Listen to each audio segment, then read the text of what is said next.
Étienne est rempli de l'Esprit Saint et fixe le ciel du regard, et il voit la gloire de Dieu et Jésus debout à la droite de Dieu. Ce qui veut dire que le ciel est ouvert. Le ciel qui s'était ouvert au baptême de Jésus, les cieux s'étaient déchirés, s'étaient ouverts avec cette voix venant du ciel. Tu es mon fils bien-aimé, en toi j'ai mis toute ma joie. Et avec cet esprit qui descend sur Jésus sous forme d'une colombe. Le ciel qui s'était ouvert au baptême de Jésus s'était fermé à la passion et à la mort de Jésus. Les ténèbres couvraient toute la terre. Et avec Jésus qui monte au ciel, le ciel s'ouvre à nouveau. Et l'un de nous est au ciel. L'un des hommes est au ciel. Ce qui est un blasphème pour les Juifs qui vont lapider Étienne est une gloire pour nous. L'un des hommes est au ciel. Même s'il est fils de Dieu, s'il est Dieu, il est pleinement homme, et l'un de nous est au ciel. Et Étienne le contemple. Le ciel est ouvert, et à chaque célébration, le ciel est ouvert, et le ciel est ouvert au-dessus de nous. Le Père, le Fils, l'Esprit Saint, les saints, les anges sont présents avec nous dans cette célébration. Le ciel est vraiment ouvert, il y a une communication entre le ciel et nous. Nous écoutons la parole qui nous parvient. Nous allons emporter le pain et le vin que nous apportons, qui va nous être redonné en corps et au sang de Christ. Le ciel est pleinement ouvert et nous bénéficions des biens que Dieu nous donne ainsi, grâce à l'ascension de Jésus. Étienne, lui, est pleinement uni à Jésus dans cette prière que saint Jean nous donne au chapitre 17 de son évangile. La liturgie nous présente Jésus comme priant. Il est au ciel et il prie. Il nous porte jusqu'à la fin des temps. Présent et priant. Priant pour l'unité avec lui. Et Étienne est bien uni à Jésus, puisqu'il dit presque les mêmes phrases que Jésus a dites lors de sa passion. Seigneur Jésus, reçois mon esprit. Et Jésus qui avait dit, Père, en tes mains je remets mon esprit. Seigneur, ne leur compte pas ce péché. Jésus qui avait dit, Père, pardonne-leur, ils ne savent pas ce qu'ils font. Étienne est vraiment uni à Jésus. Et la prière de Jésus s'accomplit ainsi en Étienne. Que tous soient un comme toi, Père, tu en moi et moi en toi. Qu'ils soient un en nous, eux aussi. Voilà cette unité. Que veut Dieu pour nous? La vie chrétienne n'est pas une vie où nous sommes simplement appelés à faire du bien. C'est une vie d'union au Christ. Communier au Christ, au corps et au sang du Christ, c'est recevoir cette union que Dieu veut pour chacun de nous. Et cette union qui se réalise par le don de l'Esprit, que nous attendons, que nous appelons ainsi. Vous le savez, et j'aime le dire, la vie chrétienne est une vie remplie d'Esprit Saint.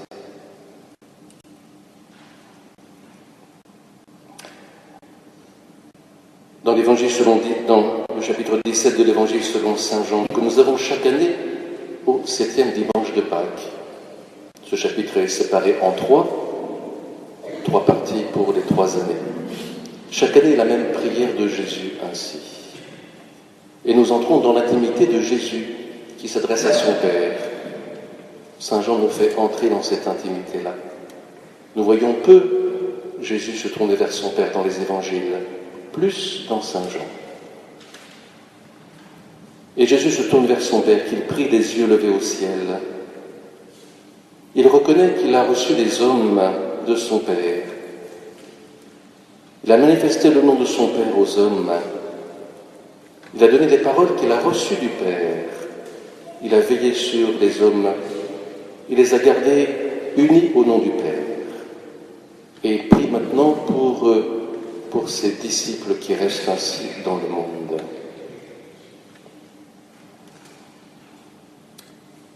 Cet évangile nous manifeste le lien de Jésus à son Père. Dans le discours d'adieu de Jésus, après le dernier repas, il y a cette phrase « Il faut que le monde sache que j'aime le Père ». Et donc Jésus appartient au Père et non pas aux hommes. Il appartient au Père parce qu'il a tout reçu du Père, tout ce qu'il est. Et les hommes, il les a reçus de lui et il les confie à nouveau au Père ainsi. Il appartient au Père et donc il retourne vers le Père. C'est lui qui est son origine ainsi. Et il était important qu'il quitte ce monde pour aller vers le Père ainsi. Vous le savez, je vous ai annoncé il y a une quinzaine de jours que je vais quitter la paroisse. Je déménagerai à la fin du mois d'août. Il est temps, je pense, que je quitte la paroisse. Je suis resté longtemps sur la paroisse, 15 ans. François Rénal était resté 14 ans, Gabriel Mariot 12 ans. Celui que je vais remplacer, Richard Brunet, est resté 9 ans. Michel Lezoir, qui vient me remplacer, est resté 5 ans sur sa paroisse. Je suis resté 15 ans. C'est déjà long. C'est déjà beaucoup.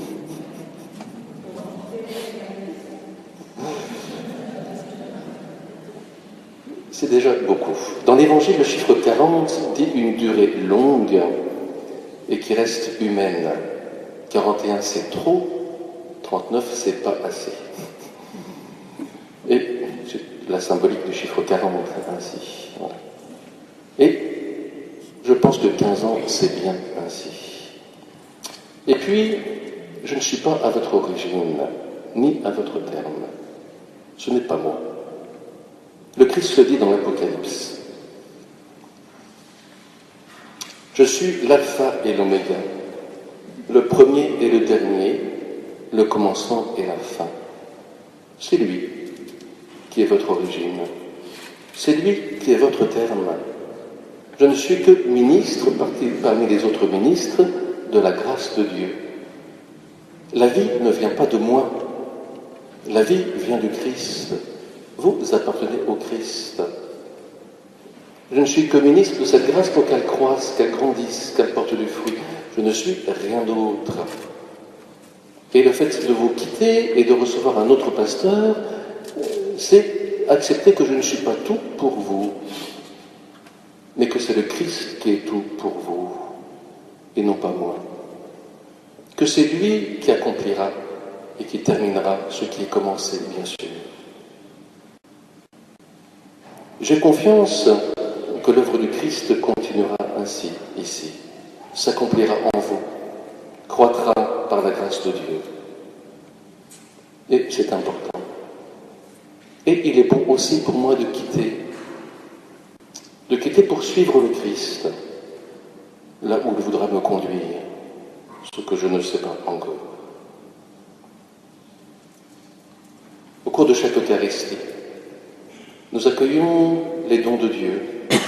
Je vous ai reçus comme un don de Dieu, confié à moi pour vous garder unis au Christ, pour vous ouvrir l'esprit et l'intelligence des Écritures, pour faire croître la grâce que vous avez reçue de Dieu. Je vous ai été donné pour ça, vous m'avez été donné pour ça. Maintenant, je vous confie à Dieu et au pasteur qui viendra à ma suite.